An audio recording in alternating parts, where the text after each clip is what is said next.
Hello and welcome to my unboxing and first look at the Warhammer commemorative series Der Red Gobbo and Bouncer. This model will cost you £23.50 and it has been very popular. It's been in and out of stock throughout the week, so you're going to be lucky if you manage to pick one up. It consists of 15 plastic components and is supplied with a 40mm scenic base. If he looks familiar, Games Workshop did release the Red Gobbo, stood on a load of ammunition crates, holding up a star and a candy cane in November 2019. So I don't know whether this is going to be a 2-year release. Every 2 years we're going to get a different kind of Christmas themed miniature, but hey, this time they've gone and written a story all about him. The Gobbo's Revenge by Mike Brooks. It's about 100 pages. It's in hardback, which is odd, but yeah, there'll be a first look video of that very soon. Let's unbox the Red Gobbo. Now I think he's very expensive, £23.50 for what he is. I think this is probably going to be the best example ever of a miniature without any rules, and people only buying one of them to reflect the price that he is. There's also the Christmas holiday side of things as a stocking filler, but I really do think it's because it doesn't have any rules, and if anybody's going to buy one, they're only going to buy one of them. There's not going to be a whole squad or multiples. But here he is on this Squig, Bounca Squig. There is a plushie coming out, if it's not out already. And then on the reverse, that's what he looks like. There's a fair bit of detail on him. You know, he's got the antlers, he's got, he's trailing a load of Christmas lights, he's got a little grot pistol with a name badge on that says red on it. The face is just strange, that Squig, because of the black pinpricks in the eyes maybe. But yes, let's unbox this. I think it's only going to be one sprue, and there it is. Wow, and some big gaps in that sprue too. Yeah, pretty expensive for this one. With the power of editing, I have had a look and there are rules included for him, so keep hold of this instruction manual. Let's have a sneak look at them now. So that's the sprue. I'll give you a picture of the sprue and all the parts required. There's a few stages there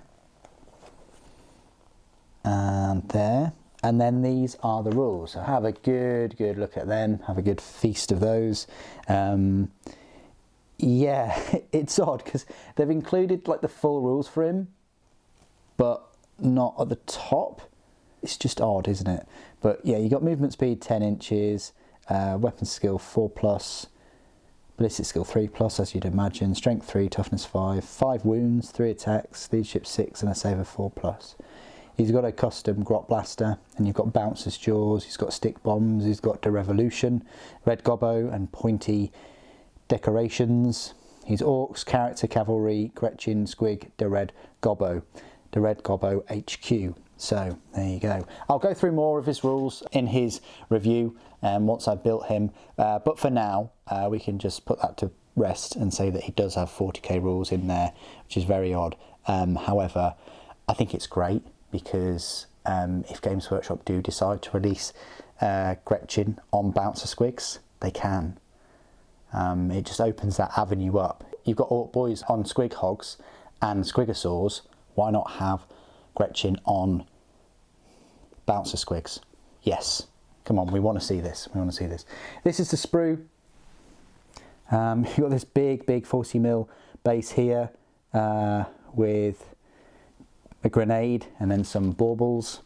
You've got one of the Squig's legs with the star that he had from 2 years ago. You've got all the lights there and some more baubles, some Christmas tree decorations.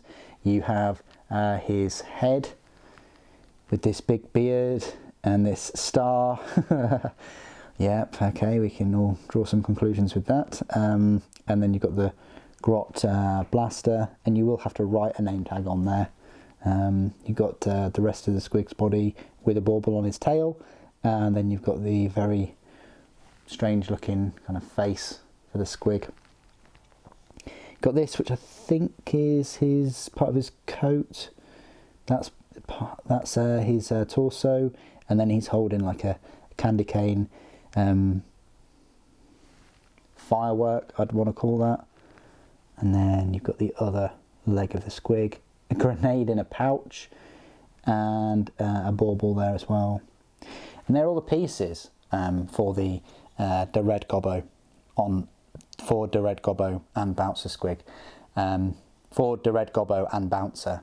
I think he's a fun little fantastic festive miniature. Of course I do question the price, but there's a few factors in play, like I said, such as the number that they'll probably sell, and also the boxes. This is the thing when you make a sprue this big, like the Black Templar's Marshal, you're kind of limited and you have to put it in a box rather than in a blister pack. But saying that, the previous Red Gobbo came in a box and was £20, so £3.50 cheaper. So you're paying £3.50 for the Bounca Squig, although, you know, the Red Gobbo himself from 2 years ago had a kind of bigger, more detailed base, I would say, rather than just pre-modelled snow, which, you know, we can all do with texture paint. But, you know, it is what it is. It means you, I guess, don't have to use texture paint on him.